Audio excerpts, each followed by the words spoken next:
자, 금요일의 마지막은 이제 신한투자증권 박민영 연구원과 함께 채권 시장에 대한 얘기들 나눠보도록 하겠습니다. 연구원님, 안녕하십니까? 네, 안녕하십니까. 네. 자, 오늘 이 현재 채권 시장의 흐름이라든지 이런 부분들을 한 줄로 요약한다면 어떻게 보십니까? 예, 최근 글로벌 채권 시장은 박스권 탈출을 시도하고 있다라고 볼 수 있는 것 같습니다. 네. 박스권 탈출인데 조금 더 자세하게 배경 들어보겠습니다. 예, 단기물 금리의 경우에는 긴축 경계감이 지속되면서 저번 주까지도 상승 흐름을 보였습니다. 반면에 장기물 금리 같은 경우는 5월 말 이후에 3.7에서 3.8% 레인지에서 크게 벗어나고 있지 못했었습니다. 연준 위원들이 매파적인 발언을 이어갔지만은 새로운 내용들이 많지 않았기 때문에 움직임이 제한됐다라고 볼 수 있는데요.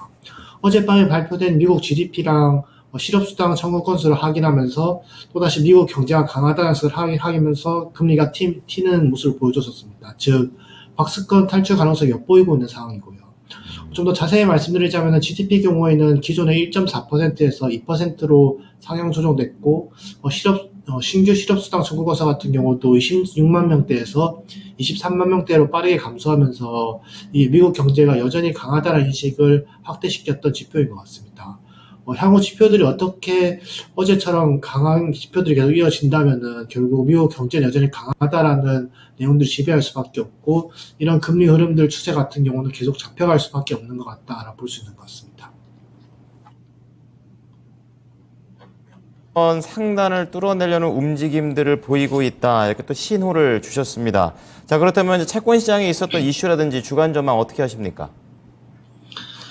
예, 현재 시장에서는 디스인플레이션 지속 가능성의 의문이 좀 커진 것 같습니다. 우선 물가를 세분화해서 말씀드려야 될 것 같은데요. 미국 소비자 물가는 크게 에너지, 음식료, 근원상품, 주거비 제외 근원 서비스 이렇게 5가지로 분류할 수 있습니다. 현재 각 품목별 물가 상승률은 안정적인 인플레이션 환경을 유지했던 2015년에서 2019년 당시의 품목별 평균 물가 상승률과 비교해보면요. 주거비를 제외한 대부분의 품목들이 과거 평균치에서 크게 벗어나 있지는 않습니다. 물론 연준에서는 주거비 제외의 서비스 물가 상승률이 과거 대비 높다는 점을 우려하고 있습니다만 기여도 측면에서 보시면은 레벨이 크지 않기 때문에 너무 우려할 부분은 아니라고 생각할 수 있는 것 같습니다. 반면에 주거물가의 경우에는 지금 현재 과거 추세를 한참 상회하고 있는 상황입니다. 과거 평균 전월 대비 상승률 기여도를 보시면은 평균적으로 과거에는 0.09%포인트 상승을 기록했었습니다. 그런데 최근 기준원으로 보시면은 0.18%포인트로 지금 2배 수준을 상회하고 있는 상황이고요. 금년 2월달 피크아웃을 한 것으로 판단되긴 하지만은 여전히 레벨이 너무 높다라는 점이 인플레이션에 대한 우려가 계속 가져가고 있다고 볼 수 있는 것 같습니다. 물론 하반기 둔화되기는 할 것 같습니다. 이게 주거 물가 경우는 주택 가격 상승률에 후행하는 경향을 보이는데 작년 주택 가격 상승률 둔화 흐름을 고려해 볼 때 올해 주거비 둔화 흐름은 이어질 수 있는 환경이다라고 볼 수 있는 것 같습니다. 다만 문제가 되는 것은 둔화 폭이 제한될 수 있다는 점인데요. 최근 경제 지표들 중에서 주택 지표들의 서프라이즈가 좀 눈에 띄는 것 같습니다. 우선 주택시장 심리지수 같은 경우는 6개월째 반등하는 모습을 보여주고 있고요. 작년부터 진행된 주택가격 상승률 둔화 흐름 속에서 연체율이 최저 수준을 유지하면서 전체적인 경제 충격으로 다가오지 않았습니다. 그런데 장기물 시장 금리가 작년보다 레벨이 낮아졌고 주택 가격도 많이 빠지다 보니까 다시 한번 주택시장의 온기가 확산되고 있는 모습인데요. 이런 상황 속에서 결국 주거비 디스인플레이션이 충분하지 못할 것이고 결국 연준에서 말하는 2%라는 목표 물가 도달이 불가능하게 될 수 있다고 볼 수 있는 것 같습니다. 연준 입장에서는 이러한 상황을 예방하기 위해서라도 더 긴축적인 환경을 유지해야 되는 것 같고요. 7월 25일 인상을 불가피한 상황이고 3분기 중에도 이런 경제 지표들이 강하다면은 파월 연준 의장이 말하듯이 9월에도 인상을 갈 가능성을 완전히 배제할 수 없다고 생각할 수 있는 것 같습니다. 여기서 한 가지 더 고려해야 되는 것은 은행 불안인 것 같습니다. 3월달에 SVB 사태만 하더라도 긴축에 따른 부작용으로 금융 불안이 부각됐었습니다. 그런데 연준과 재무부의 신속한 대응으로 안정을 찾아가고 있는 듯한 모습을 보이고 있고요. 향후 중소은행 충격이 나타나더라도 충분히 대응할 수 있겠다는 인식이 강화된 것 같습니다.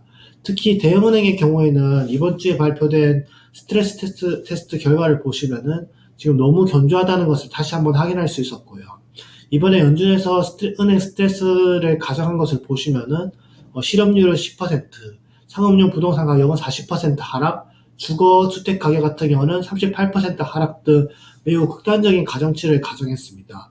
이 경우에서 이슈가 실제화될 경우에는 대형은행들에서 하는 손실은 5,410억 달러 정도로 예상되지만은 여전히 최소 자본 기준에서 유지할 수 있다는 것으로 평가됐습니다. 즉 미국 은행 시스템은 매우 강하다라고 볼 수 있고 연준이 이런 흐름들 속에서 더 강한 긴축을 가져갈 수 있다라고 볼 수 있는 것 같습니다. 한편 전체적으로 강한 펀더멘탈 속에서 미국은 성장에 대한 동력도 찾아가고 있는 것 같은데요.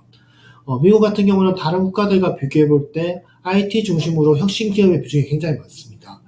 최근에 AI 붐 중심으로 해서 실적이 상향 조정되고 있는 모습인데요. 이렇게 높은 기준금리 환경에서도 성장을 찾아내고 있다는 것이 결국 더 높은 기준금리 및 장기간 고금리 기조를 유지할 수 있다는 결론을 연결되는 것 같습니다. AI품 말고도 리쇼어링도 미국의 성장 동력을 이끌고 있는 것 같습니다. 최근 데이터까지 보면은 제조업 중심으로 투자 사이클이 굉장히 가파르게 상승하고 있고요. 서비스 지표들도 보시면은 반등 조짐이 나타나고 있는 모습을 보이고 있습니다. 결국 투자가 지속되면은 고용이 지속될 수 있는 것 같고요. 현재 불균형한 고용 시장이 장기화되면서 시장 금리 같은 경우는 하방 경직성이 강화될 수 있다라고 정리해 볼 수 있는 것 같습니다. 종합해서 말씀드리면은 현재 미국 경제 환경에서는 채권 투자 전략은 좀 더 좀 보수적으로 가져가는 것이 맞다라 판단되고요. 결국 금리에 좀 민감도를 낮추기 위해서 듀레이션을 축소해 가는 것이 맞다라고 판단할 수 있는 것 같습니다. 기준금리 인상 사이클 후반이라는 점은 여전히 변함이 없는 것 같지만 여전히 추가 인상을 유발할 수 있는 재료들이 다수인 것 같습니다. 게다가 시장은 아직 25bp 인상만 반영하고 있고 이게 9월달 인상 같은 경우는 아직 완전히 반영하고 있다라고 보기 어려운 것 같습니다. 7월에 25bp 인상이 가시화되고 당장 경제가 크게 무너지는 시그널이 나타나지 않는다면 결국 한 차례 더 9월에도 인상할 가능성을 일부 반영할 수 있을 것 같고요. 그러면은 시장금리 같은 경우는 지금 상황에서 더 추가적으로 상승할 수 있는 여력이 있다라고 볼 수 있는 것 같습니다.